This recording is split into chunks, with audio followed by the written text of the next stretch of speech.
Halo,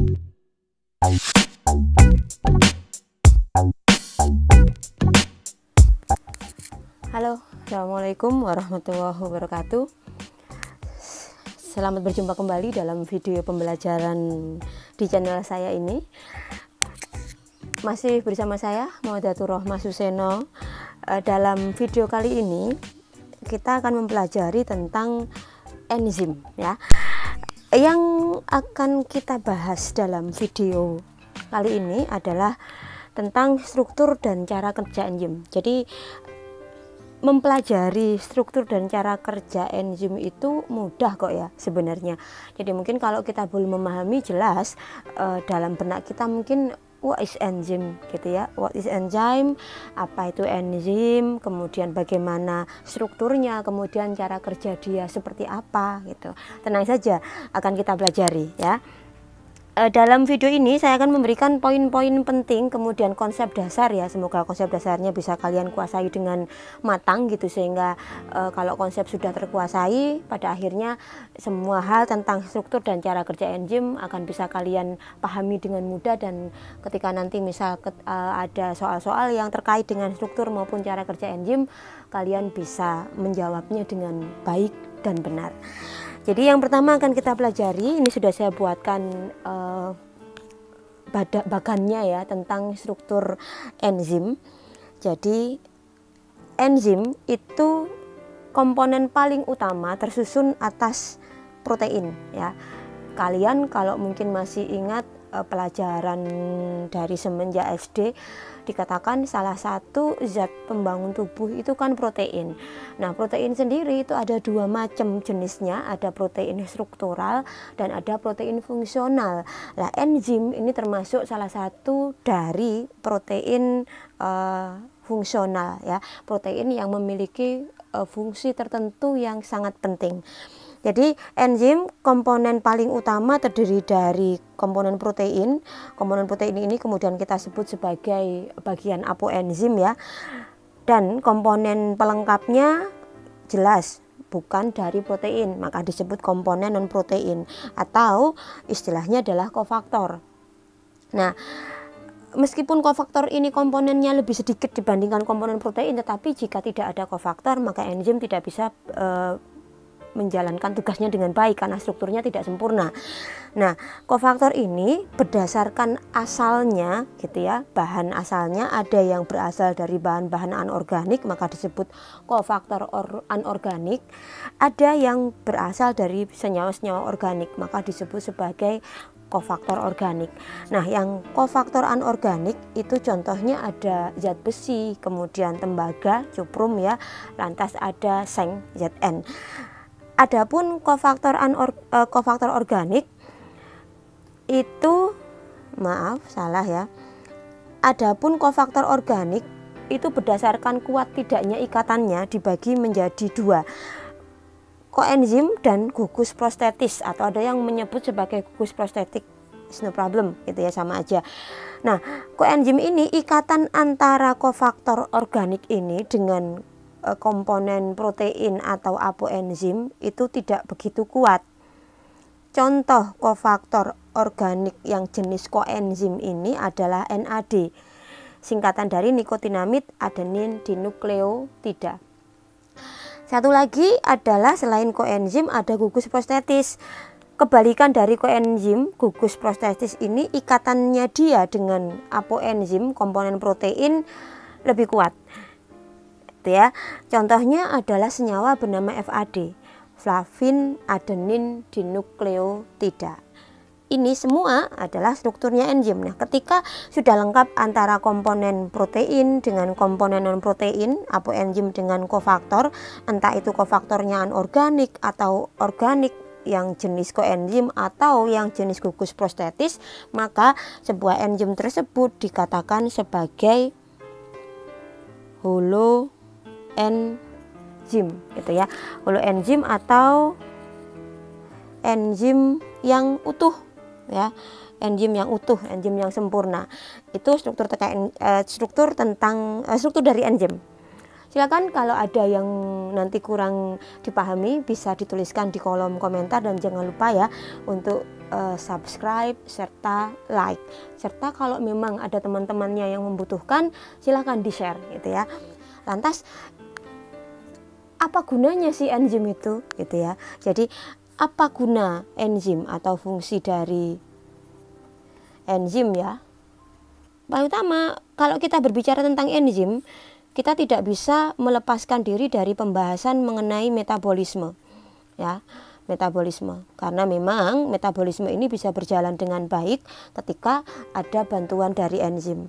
Bantuan dalam bentuk apa? Inilah fungsi dari enzim. Jadi fungsi enzim ini adalah dia berfungsi sebagai biokatalisator ya, biokatalisator. Jadi bio makhluk hidup, kemudian katalisator ini adalah pemercepat reaksi kimia. Oke. Kenapa kok kita berbicara reaksi kimia? Karena metabolisme ini adalah seluruh reaksi kimia yang berlangsung di dalam tubuhnya makhluk hidup. Gitu. Kenapa kok nggak cukup katalisator saja? Kenapa harus ada kata-kata bionya? Karena di pelajaran fisika atau kimia ya, itu katalisator itu ada banyak ya. Nah, contoh sepele ketika kita punya segelas air gitu ya, kemudian kita masukkan gula pasir ke dalamnya. Maka ketika kita biarkan saja, mungkin sekitar 15 menit, gula dengan sendirinya akan larut. Ini reaksi kimia ya, hidrolisa, pelarutan. Nah, kita bandingkan dengan kalau kita punya gelas, kemudian gula tersebut kita masukkan dan kita aduk dengan sendok gitu ya, kita putar, kita aduk sendoknya, maka kelarutan gula akan lebih cepat daripada di gelas yang pertama, ini gelas B ya. Mungkin ini nggak sampai 5 menit ya, bisa saja 3 menit sudah larut sempurna gulanya. Nah, maka sendok ini kita sebut sebagai katalisator. Karena katalisatornya ini dalam bentuk benda gitu ya, gerakan, maka kita sebut sebagai katalisator mekanis. Nah, tapi di dalam tubuh kan nggak mungkin ya ada semacam sendok fisik gitu yang digunakan untuk mengaduk atau mempercepat reaksi kimia di dalam metabolisme tubuh gitu. Oleh karena itulah, maka kemudian Allah itu menciptakan adanya enzim. Nih ya. Jadi sekali lagi, enzim berfungsi sebagai biokatalisator. Apa biokatalisator? Yakni senyawa pemercepat reaksi kimia di dalam tubuh makhluk hidup. Saya tuliskan di sini ya. Jadi enzim itu adalah senyawa, fungsinya berfungsi sebagai senyawa, biokatalisator ini senyawa pemercepat reaksi kimia di dalam tubuh makhluk hidup. Tuh. Atau selain di dalam tubuh makhluk hidup, juga bisa di dalam sistem biologis ya. Misal kita melakukan percobaan di dalam cawan Petri atau di dalam tabung reaksi, tetapi kita meniru sistem kehidupan di dalamnya, maka itu disebut sebagai sistem biologis gitu. Nah, kenapa sih kok enzim ini bisa mempercepat reaksi kimia di dalam tubuh makhluk hidup gitu ya? Kenapa? Karena enzim tersebut mampu menurunkan energi aktivasi dari sebuah reaksi kimia ya. Jadi untuk memulai sebuah reaksi kimia, senyawa memerlukan di dalam tubuh makhluk hidup ya, memerlukan energi dalam jumlah tertentu gitu. Nah, ketika ada enzim, maka energi yang dibutuhkan untuk memulai reaksi tersebut lebih sedikit dibandingkan dengan kalau tidak ada enzim ya. Jadi kalau saya gambarkan di sini,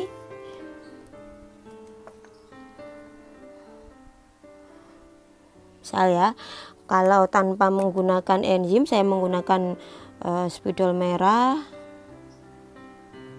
ini tanpa enzim.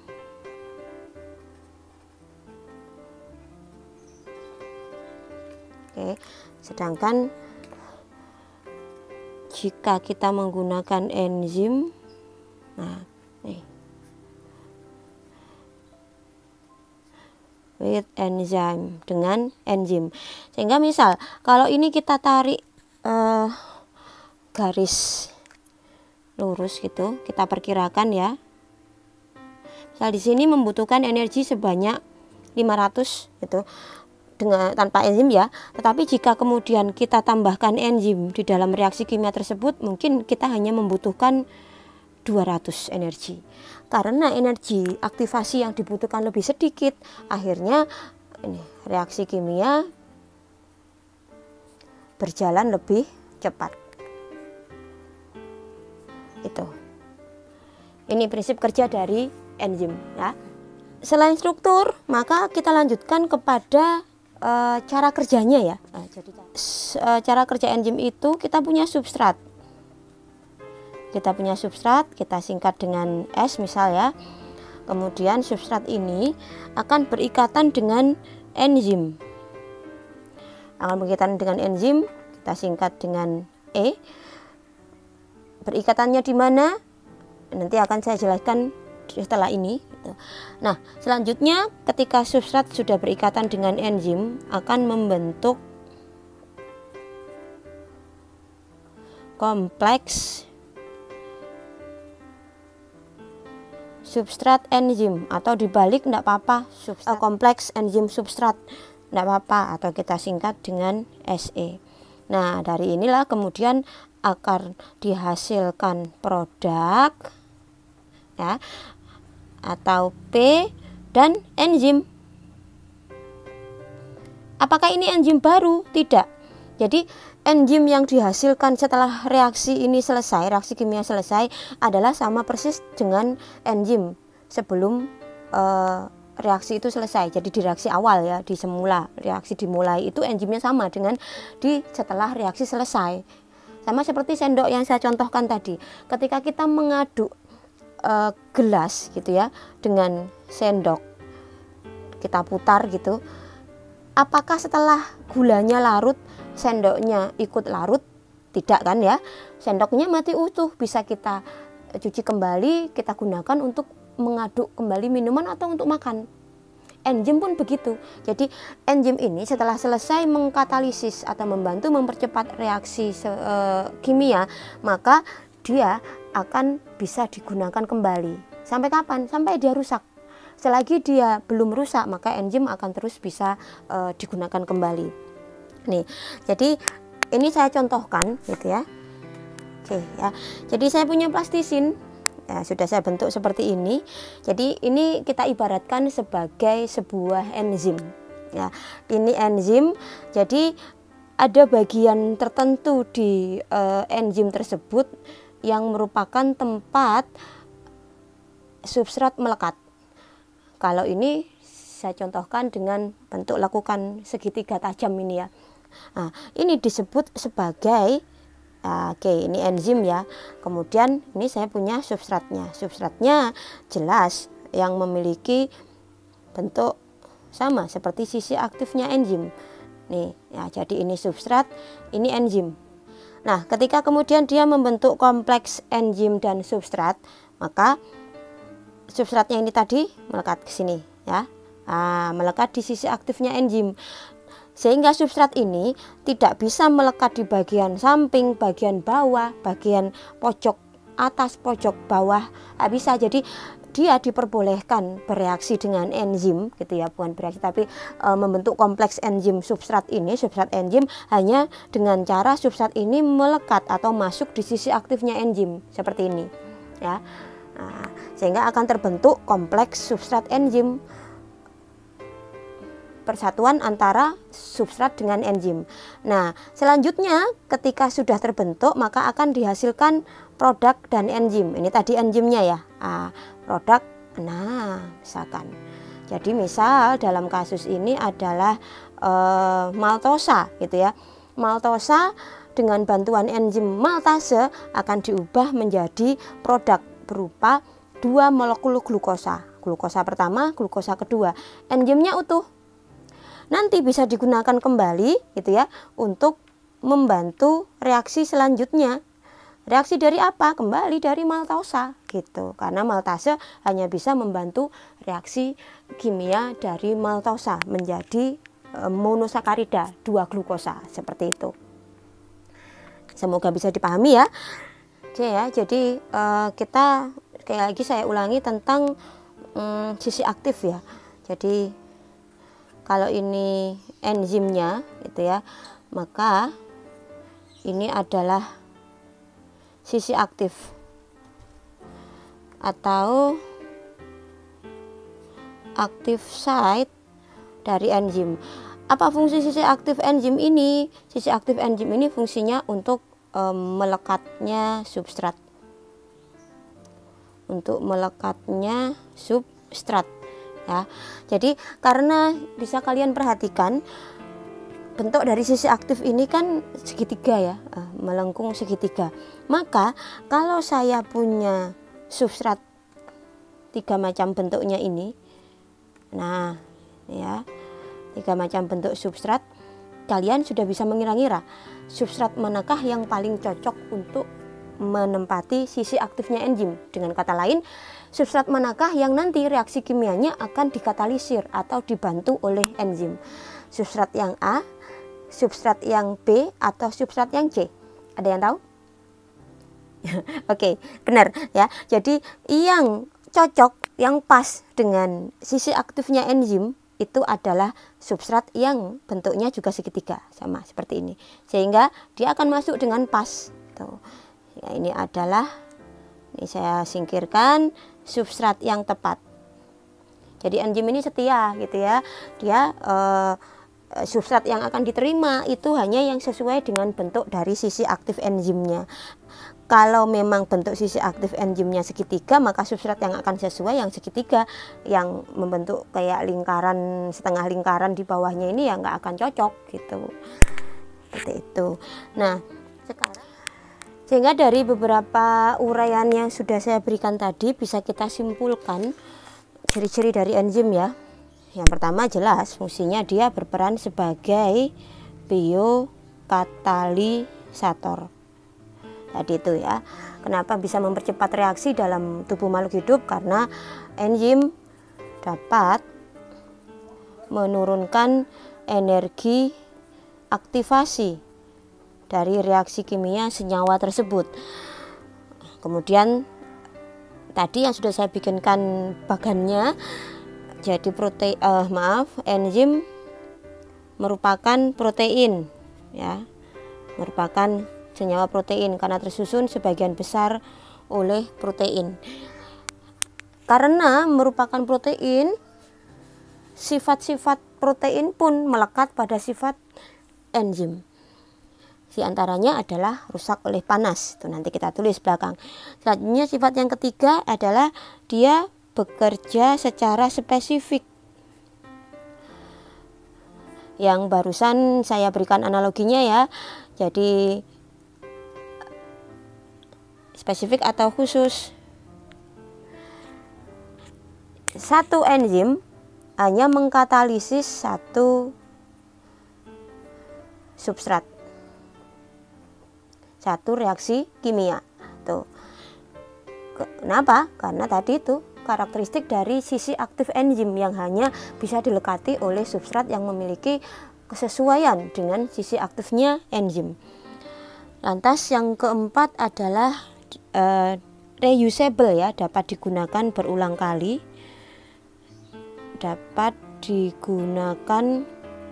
berulang kali, seperti yang sudah saya sampaikan tadi.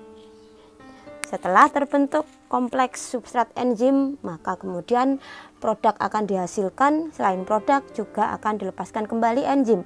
Enzim bisa digunakan kembali untuk mengkatalisis reaksi kimia yang sama. Tuh. Jadi kalau saya tuliskan misal di sini kita punya substrat maltosa gitu ya.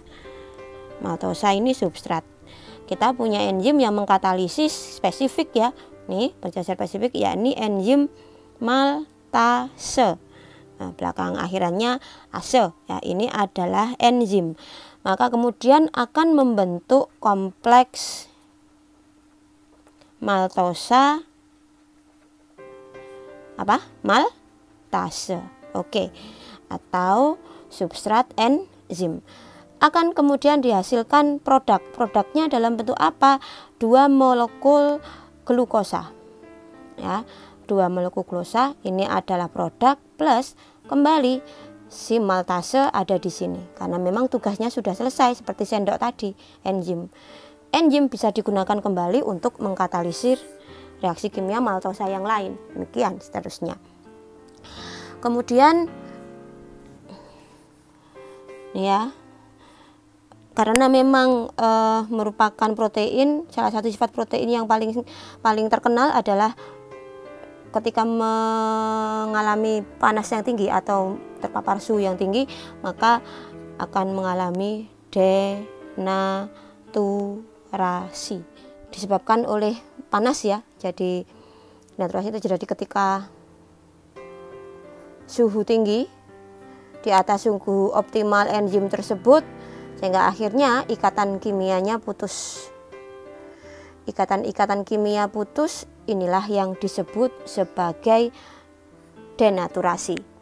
Kemudian selanjutnya adalah kerjanya atau sistem kerjanya enzim dipengaruhi oleh lingkungan. Enzim dipengaruhi oleh lingkungannya. Jadi sangat dipengaruhi oleh lingkungan memang. Untuk faktor-faktor lingkungan yang mempengaruhi enzim itu apa saja akan kita bicarakan di video selanjutnya ya, akan kita pelajari di video selanjutnya. Jangan lupa tetap dipelajari itu agar kalian tidak tertinggal, dan sekali lagi jangan lupa untuk subscribe, like, dan share. Jika ada yang ingin ditanyakan, silakan dituliskan di kolom komentar. Terima kasih, mohon maaf. Assalamualaikum warahmatullahi wabarakatuh.